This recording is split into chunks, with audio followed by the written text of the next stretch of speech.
기도해야 한다고 생각은 하지만 꾸준히 기도하는 것이 쉽지는 않습니다. 그래서 성경에서 가르쳐 주시는 대로 틈틈이 기도에 대한 격려를 받고 다시 마음을 다잡아 기도 생활을 해 나가야 합니다. 오늘은 골로새서에서 기도를 배우려고 합니다. 말씀 중에 은혜를 주시고 우리가 다시 복된 기도의 자리로 나갈 수 있도록 하나님께서 우리에게 오늘 함께 주시리라고 믿습니다. 오늘 말씀에서 우리가 발견할 수 있는 기도는 쉬지 말고 계속해야 한다는 것입니다. 2절에 보면 기도를 계속하고 기도에 감사함으로 깨어있으라 이렇게 말씀하죠. 기도를 계속하라는 그 말은 원래 의미로는 아주 끈질기게 기도에 전념하라는 그런 뜻이 있어요. 데살로니가 전서에서도 쉬지 말고 기도하라고 그렇게 말씀하죠. 그런데 쉬지 않고 기도할 수가 있을까요? 사람이 쉬지 않고 할 수 있는 일이 뭐가 있을까요? 숨쉬기, 호흡을 쉬지 않고 계속할 수가 있어요. 그런데 우리가 그동안 들어온 말 중에서 기도는 영혼의 호흡이다라는 말 들어보셨죠? 기가 막힌 말이에요, 그게. 기도는 영혼의 숨쉬기이기 때문에 우리가 계속할 수 있고 반드시 계속해야 합니다. 갓난아기들이 태어나면 자력으로 숨을 쉬기 시작하죠. 죽기 전까지는 숨쉬기를 멈추면 안 됩니다. 성도들이 기도하기 시작하면 그것이 바로 영이 새롭게 태어났다는 징표라고 볼 수 있어요. 기도에 대한 필요성을 전혀 못 느끼고 그리고 기도가 안 나온다면 아직 영이 태어나지 않았기 때문에 그럴 확률이 높습니다. 물론 성도들이 여러 가지 이유로 기도해야 되는데 그러면서 미루고 못하는 것은 좀 다른 경우죠. 우리가 사복음서와 사도행전을 비교해서 읽어보면요. 제자들에게 일어난 확실한 변화가 하나 눈에 띕니다. 그것은 바로 뭘까요? 기도입니다. 기도예요. 복음서를 보면요. 제자들이 기도했다는 내용이 거의 없어요. 신기하죠? 제자들이 기도했다는 내용이 없어요. 예수님은 대개 혼자 기도하러 다니셨어요. 베드로와 요한과 야고보를 동반해서 기도하러 가실 때가 간혹 있습니다. 한 번은 예수님의 용모가 빛처럼 빛난 산이 있죠. 일명 변화산에 가실 때였고 또 한 번은 겟세마네 동산에서 있었습니다. 그런데 이 두 사건의 공통점이 뭐냐면요. 제자들이 다 기도를 하지 못하고 어떻게 했었다? 졸고 잤다는 거예요. 두 사건이 다 그래요. 다 잤다고 해요. 우리 처지와 비슷해서 참 위안이 되시죠? 그러니까 이상하게 예수님은요. 제자들에게요. 기도 훈련을 시키지 않으셨어요. 오죽하면 제자들이 예수님께 먼저 우리에게도 기도를 좀 가르쳐 주십사 요청을 했겠어요. 그죠? 그래서 가르쳐 주신 기도가 뭐죠? 주기도문이에요. 그래서 하나 가르쳐 주신 거예요. 주기도문. 물론 예수님은 기도가 얼마나 중요한지 그리고 기도를 어떻게 해야 되는지 정말 많은 설교에서 그걸 강조하셨어요. 그런데 단 훈련은 시키시지 않으셨다는 거예요. 그랬던 제자들이 예수님이 예수 십자가에서 죽으시고 부활하시고 그리고 또 사도행전을 거치면서 갑자기 맹렬히 기도하는 사람들로 급반전됐다는 거예요. 그게 확실히 드러나요. 복음서하고 사도행전을 보면요. 성령이 오셔서 죽은 영을 살려놓으니까 영이 뭘 하기 시작하는 거예요? 호흡을 하기 시작하는 거예요. 호흡을. 그래서 새신자들도 믿음이 생기면 기도를 하기 시작합니다. 기도가 어느 정도 그 믿음의 척도가 되는 것이죠. 아직 십자가와 부활을 내 사건으로 경험하지 못하고 그리고 성령이 오신 과정을 통과하지 않았다면요. 기도가 힘든 게 당연한 거예요.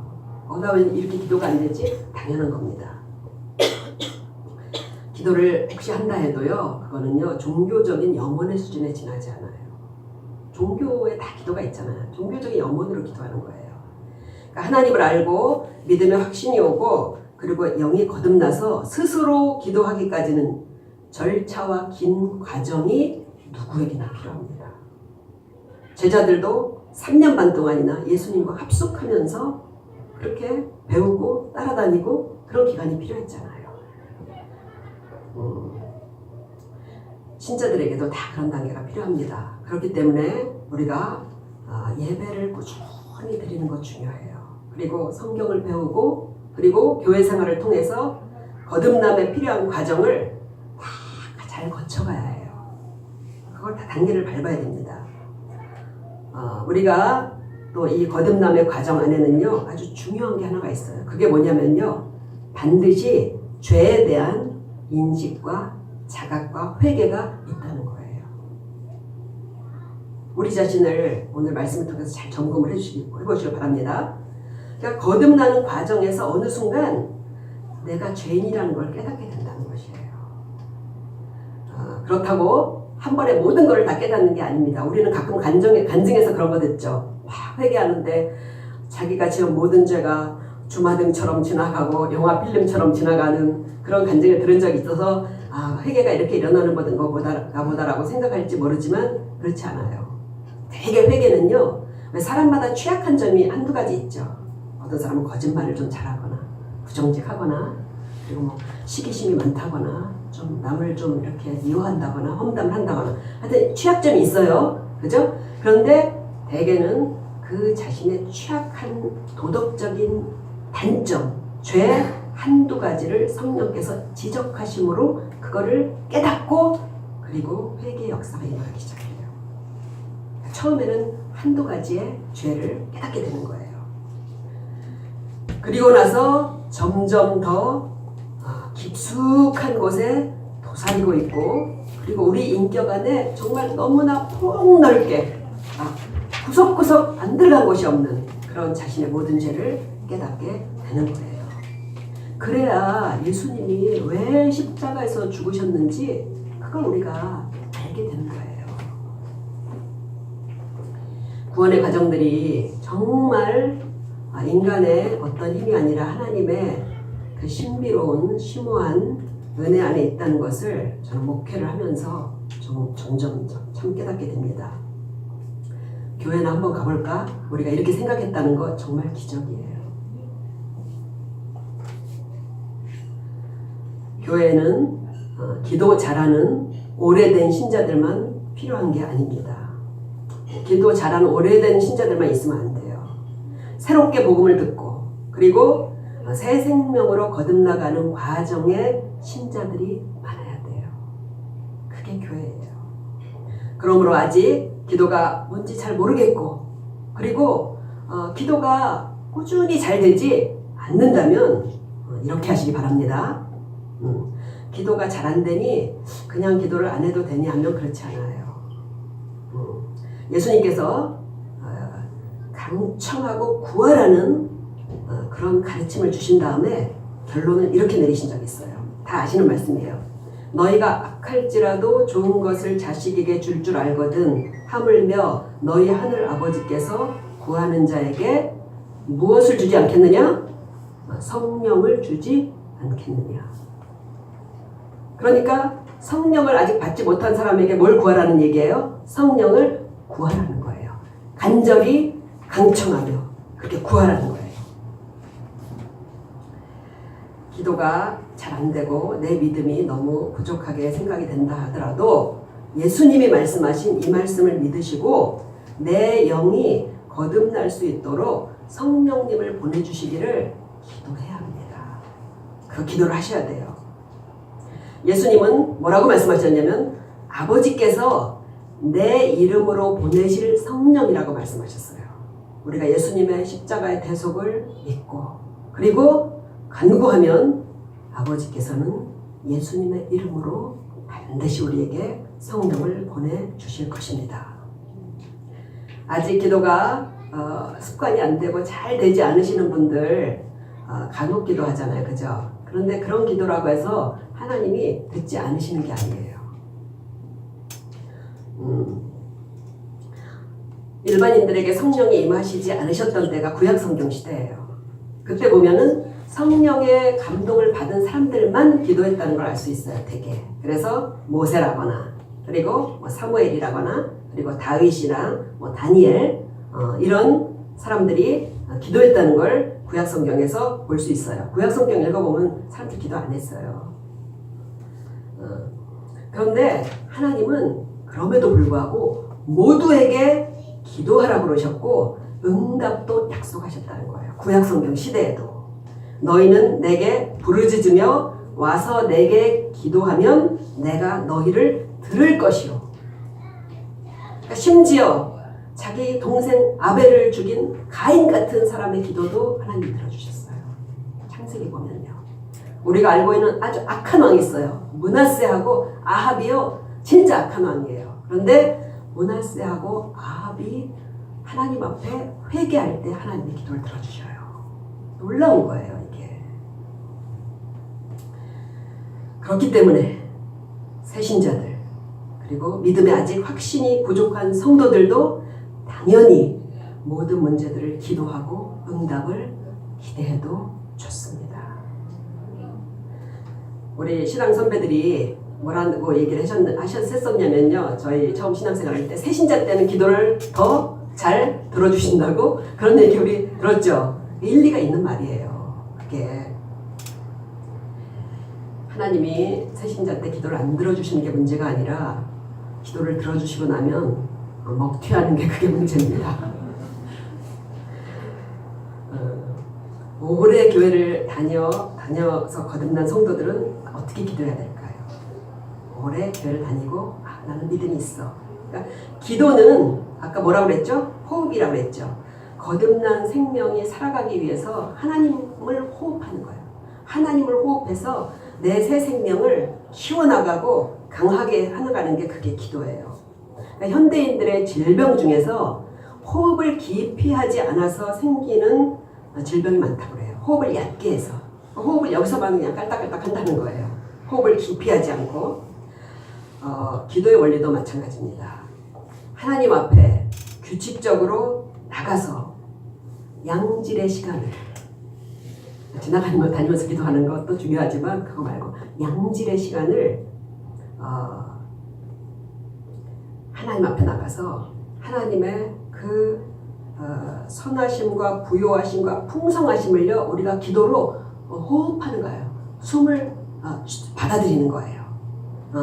그게 이제 기도의 호흡을 우리가 성도들은 하셔야 됩니다. 그러니까 다른 어떤 것으로도 우리의 이 거듭난 생명을 자라게 하거나 힘을 줄 수가 없어요. 절대로 없어요. 거듭난 생명은 반드시 호흡을 해야 돼요. 기도하고 일어설 때 우리가 알지 못하는 사이에 분명히 영은 강해지고 그리고 하나님의 선하고 좋은 것들로 우리 심령이 가득 채워져 있어요. 분명히. 우리가 깨닫지 못해도 끈질긴 기도 생활은 고도의 노력이 필요합니다. 그러나 그만큼 얻는 것, 유익이 너무나 커요. 주님과의 관계에서 오는 그런 안전함과 평안함은 세상의 어떤 것으로도 구하지 못해요. 얻을 수 없습니다. 또 우리는 기도 중에 죄의 본성을 다룰 힘을 얻어요. 죄의 본성을 다룰 힘. 죄의 본성대로 우리가 그걸 못 다루고 살면요. 삼중고에 시달린다는 거 아세요? 삼중고. 어떤 삼중고냐면요. 하나님과 관계에서 평안이 깨져요. 죄를 짓게 되면요. 그리고 나 자신의 인격이 점점 어떻게 돼요? 나빠져요. 나 자신도 싫어져요. 점점. 자신감이 점점 없어집니다. 가족과 이웃에게도 조급해지고 까탈스러워져요. 그래서 사람과의 관계도 안 좋아집니다. 삼중고가 일어나는 거예요. 자기 죄를 잘 다루지 못하는. 그래서 기도해야 되는 거예요. 저도 이제 매일매일 기도할 내용이 많잖아요. 그죠? 우리 성도님들 일이 많으시죠?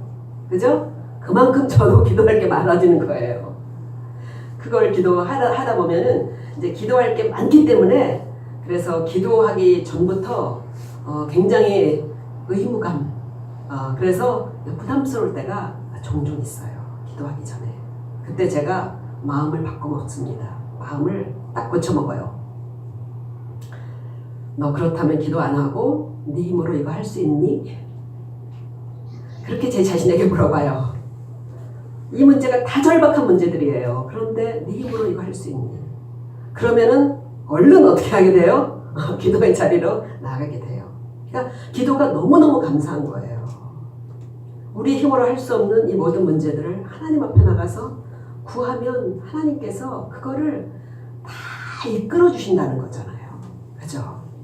그러니까 우리가 뭐 해야 돼요? 기도해야 된다는 것입니다.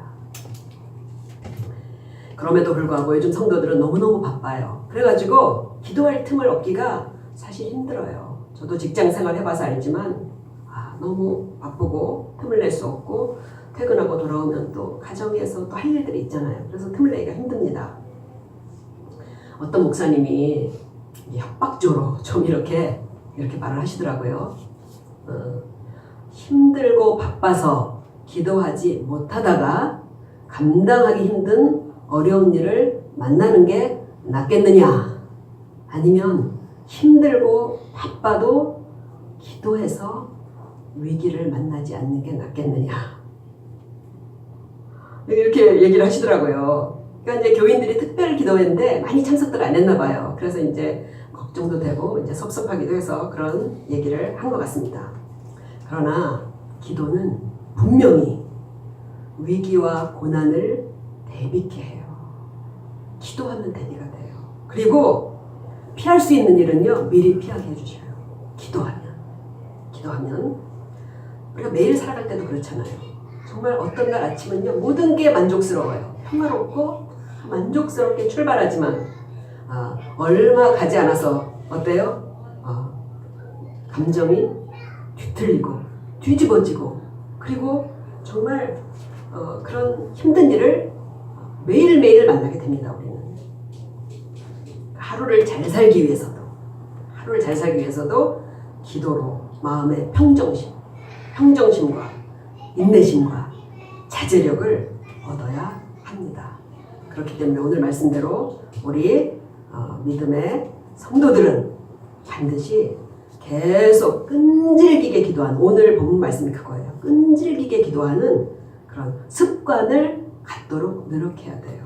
이 단계에서는 뭐밖에 없냐면요, 훈련밖에 없어요.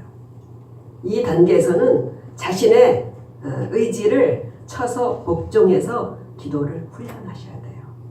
이렇게 훈련하시는 모든 성도님들 되시기를 축복드립니다. 아멘. 오늘 말씀에서 또 우리가 알 수 있는 것은 뭐냐면요, 기도의 감사함으로 깨어 있어야 된다는 거예요. 기도의 감사함으로 깨어 있으라.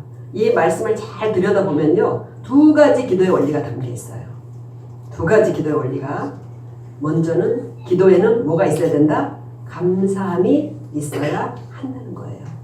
기도는 내가 감사할 수밖에 없는, 그냥 무조건 감사라는 게 아니에요. 내가 감사할 수밖에 없는 그 확실한 무언가를 나에게 주신 그 하나님께 기도하는 거예요. 알지 못하는 신에게 기도하는 게 아닙니다. 내게 분명히 감사할 만한 특별한 것을 주신 그 하나님 아버지께 기도하는 거예요. 어떤 하나님이에요? 하나님은 나를 사랑하셔서 예수님을 보내셔서 나를 구원하셨잖아요. 우리는 하나님이 베푸신 이 사랑을 늘 기억하고 감사해야 돼요. 얼마 전에 좀 안타까운 사고가 하나 있었어요. 중학생인 여중생이 다이빙 선수를 꿈꿨다고 하더라고요. 그래서 다이빙 연습 훈련 중에 뛰어내리다 다이빙대에 머리를 부딪혀서 목숨을 잃는 사고가 있었어요. 그런데 그 사고에 대해 사람들이 많이 안타까워했었어요. 왜 그랬는지 아시죠? 왜 그랬냐면 이 가정이 전에 고성 산불 났을 때 둘째 아이의 돌반지와 팔찌를, 그거를 손편지를 써가지고 이재민들을 위로하면서 보냈던 그 가정이에요. 그래서 돌반지 의인이라고 그렇게 기사가 나고 그랬었어요. 그 집의 첫째 딸인 거예요. 그러니까 그날 훈련이 끝나면 그날이 어린날 전날이라고 그러더라고요. 그날 훈련이 끝나면 동생과 같이 딸이 가장 좋아하는 짜장면과 탕수육을 먹으면서 함께 즐거운 시간을 가지려고 했었다는 거예요. 그런데 그렇게 된 거예요. 제가 기사의 댓글을 보니까 누가 이렇게 썼더라고요. 참으로 가슴 아프다. 도대체 신은 있는 것인가? 이렇게 썼더라고요. 그러니까 하나님의 사랑을 모르는 사람들은 인간의 모든 불행의 원인을 하나님께 돌려요. 하나님께 돌려요. 우리가 아는 하나님은 어린 딸의 죽음과 부모의 아픔을 동정하시고 불쌍히 여기신 하나님이에요. 우리가 아는 하나님은 그런 하나님이에요. 인간 스스로가 파놓은 이 슬픔과 참담한 인생의 모습을 하나님은 원치 않으셨어요. 처음부터. 그리고 인간이 고통당하며 사는 그 모습을 조롱하시며 관망하신 하나님이 아니시라는 거예요. 하나님의 손길을 거절한 이 세상에도 햇빛과 비를 주시고 얼마나 만물을 아름답고 빛나게 가꾸어서 우리에게 매일 보여주셔요. 하나님께서. 또 인간의 이 수많은 악, 이 세상의 악을 생각하면요 정말요 짓눌릴 정도의 악이에요. 그 악들이 세상을 다 집어삼키지 않도록 하나님이 보존하시는 거예요. 그리고 우리를 이 세상을 부패하지 않는 소금으로 집어넣으신 거예요. 하나님이 사랑의 하나님이 아니시라면요 세상은 아마도 모두 다 아프리카의 내전국들처럼 정말 다 그 뉴스에서 보면 완전 폐허 속에 살더라고요. 세상이 다 폐허 속에서 신음하며 고통 가운데 살고 있을 게 분명해요. 우리는 거기에다가 구원의 은총까지 과분하게 받은 사람들입니다. 그걸 생각하며 그 감사하신 하나님 앞에 우리가 나가는 것이에요. 하나님이 우리에게 감사하며 기도하라는 것은 희생에 대한 공치사가 아닙니다. 이렇게 너희를 위해서 희생했으니 공치사가 아니에요. 이런 믿음이야말로 지금도 내게 관심을 기울이시고 그리고 내가 기도할 때 좋은 것을 주실 하나님을 확신하고 끈기 있게 기도할 수 있는 그게 원동력이 되는 거예요. 이런 하나님이 감사하신 하나님 이 순간도 분명히 내 기도를 들으시고 그리고 응답하실 것을 우리는 믿기에 끈기 있게 기도할 수가 있는 것입니다. 이렇게 믿으시고 끝까지 아직도 응답되지 않는 기도들 끝까지 기도하시는 우리 모든 성도님들 되시기를 축복드리겠습니다. 또 기도에 감사함으로 깨어있으라 이 말 안에는요 깨어있어야 한다는 말이 들어있어요. 우리는 깨어있어야 돼요. 그리고 깨어있기 위해서는 뭐가 필요한 거냐면 기도가 필요하다는 것을 아울러 우리에게 가르쳐 주시는 거예요. 예수님은 뭐라고 말씀하셨어요? 깨어있어. 깨어 기도하라고 말씀하셨어요. 깨어 기도하라. 성경은 세상 일에 빠삭한 거를 깨어있는 사람이라고 하지 않아요. 미래를 내다보는 해안이 있고 세상 일을 빠삭하게 아는 사람들은 깨어있는 사람이라고 생각할지 모르지만 성경은 그렇잖아요. 성경은 이런 사람들을 잠든 사람들이라고 해요. 깨어있으라 하는 말은요. 세속 세상만 감각하며 살지 말라는 말이에요. 세속 세상만 감각하지 말라는 거예요. 예수님을 알기 전에 우리는 이 세속 세상에 대한 감각만으로 살았어요. 영적으로는 잠들어 있었잖아요. 우리가 다. 그렇기 때문에 우리의 육체와 본성은 지금도 여전히 영적으로 잠들고 세속적인 감각으로 살기가 쉬워요. 이게 본능이에요. 본능.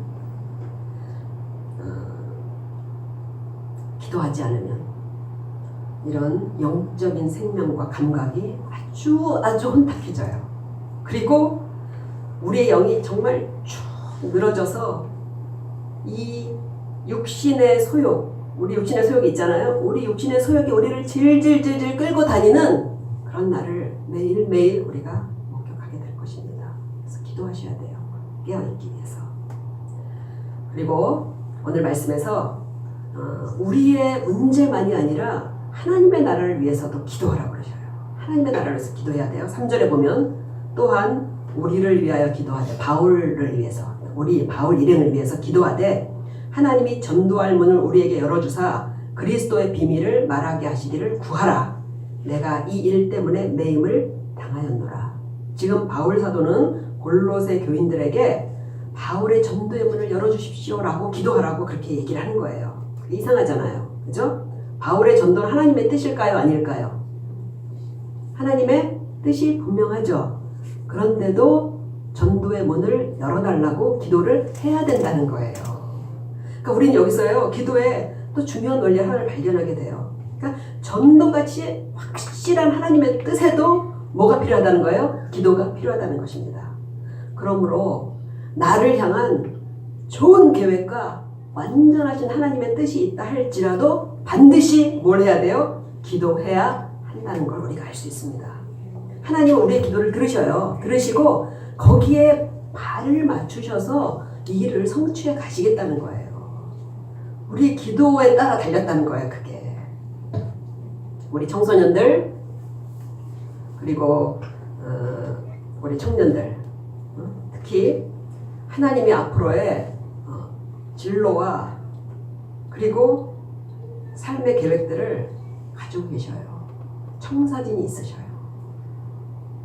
그게 무엇인지를 기도로 알아가고 그리고 기도하며 준비해야 합니다. 기도가 부족해서 하나님이 움직이시지 않는데 기도가 부족하면 하나님이 안 움직이셔요. 그런데도 내가 먼저 성급하게 움직이면 안 된다는 거예요.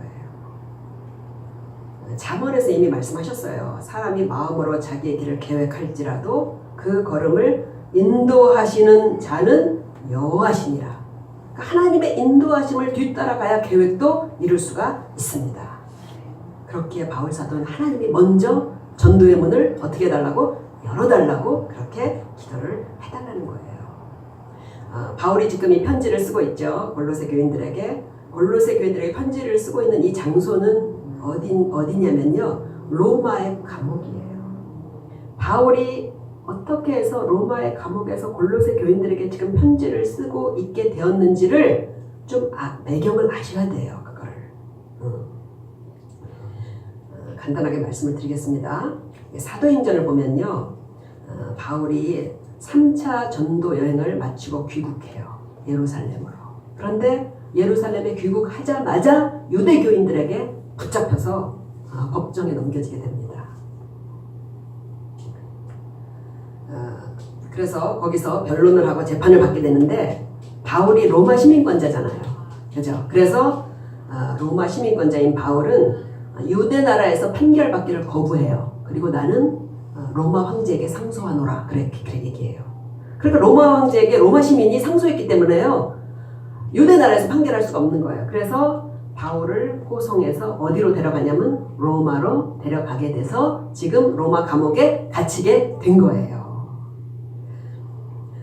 바울이 로마에 온 목적은 무죄 판결을 받기 위해서 온 게 아닙니다. 무죄 판결 받기 위해서 온 게 아니에요. 이미 예수님께서 바울에게 환상 중에서 이렇게 말씀하셨어요. 네가 예루살렘에서 나의 일을 증거한 것 같이 로마에서도 증언하여야 하리니 로마에서도 너가 이걸 증언하여야 할 거라는 거예요. 그러니까 지금 갇혀있는 바울의 목적은 옥에서 나가는 것보다 왕의 재판정과 로마 사람들 앞에서 복음을 변론하고 전파하는 거예요. 그래서 바울은요, 감옥문이 열리기를 기도해달라고 하지 않고 뭐가 열리도록? 전도의 문이 열리도록 기도해달라고 그렇게 요청한 것입니다. 지금 나가면 안 되는 거예요. 그러니까 때로는요, 꽉 묶여있는 환경이 하나님의 뜻일 때도 있어요. 그럼 골로새 교회 성도들은 이 편지를 받고 바울을 위해서 기도를 했을까요? 안 했을까요? 당연히 했겠죠. 그죠? 그러면 하나님께서는 이 기도를 응답하셨을까요? 안 하셨을까요? 당연히 응답을 하셨죠. 그죠? 바울의 기도 요청은 현실적인 거였어요. 그냥 뭐 추상적인 날 위해서 기도해줘 이게 아니에요. 현실적인 거였어요. 그리고 골로새 교인들은 실제로 기도했어요. 그리고 하나님은 기도한 대로 분명히 응답을 하셨습니다. 오늘 바울이 당한 상황을요, 사도행전 쪽에서도 기록하고 있어요. 누가가 사도행전에 기록한 걸 보면요, 로마로 압송되어 간 바울은요, 로마에서 약 2년 동안 가택연금 상태가 되었다고 해요. 가택연금. 바로 거기서 지금 편지를 쓰고 있는 거예요. 그리고 사도행전 28장 30절을 보면요, 이 이후에 바울의 행적을 이렇게 기록합니다. 바울이 온 이태를, 이제 2년을 말하는 온 2년을 자기 셋집에 머물면서 가택연금 상태에서 자기에게 오는 사람들을 다 영접하고 하나님의 나라를 전파하며 주 예수 그리스도에 관한 모든 것을 담대하게 거침없이 가르치더라. 너무 놀랍지 않아요? 그죠? 그러니까 기도했던 대로 복음의 문이 어떻게 됐어요? 활짝 열렸다는 것입니다. 이런 걸 알면요, 우리가 성경을 너무 기가 막히다는 걸 알게 돼요. 골로새서와 사도행전이 짝을 이루면서 서로의 그 신빙성을 증거하는 거예요. 그게 감옥에 갇힌 불가능한 상황에서도 정말 얼마든지 복음의 문은 열릴 수 있습니다. 우리에게도 마찬가지입니다. 내 앞에 해결해야 될 일들이 어떤 방식으로 풀릴지 모르는 거예요. 이건 진짜 불가능한데, 진짜 불가능해, 이렇게 말하지 마시고 기도하시기 바랍니다. 우리가 경험하잖아요. 하나님은요, 정말 수가 무궁무진하셔요. 어떤 방법으로 우리의 길을 인도하실지 모릅니다. 오늘 바울 사도가 요청한 것대로 성도들은 복음이 전파되는 것과 복음의 일꾼들을 위해서 기도해야 됩니다. 제가 그리스도의 비밀을 담대하게 잘 말할 수 있도록 기도해 주셔야 돼요. 왜 이렇게 졸리지? 그러면요, 저를 위해서 기도를 안 해주셨기 때문에 그런 거예요. 또 우리 교회에도 전도의 문이 활짝 열릴 수 있도록 그렇게 함께 기도해 주시기를 부탁드립니다. 마지막으로 성도들은 기도로 지혜를 얻어서 스스로도 복음을 전파하는 사람들이 돼야 됩니다. 5절에 보면 이렇게 말씀하죠. 외인에게 대해서는 지혜로 행하여 세월을 아끼라.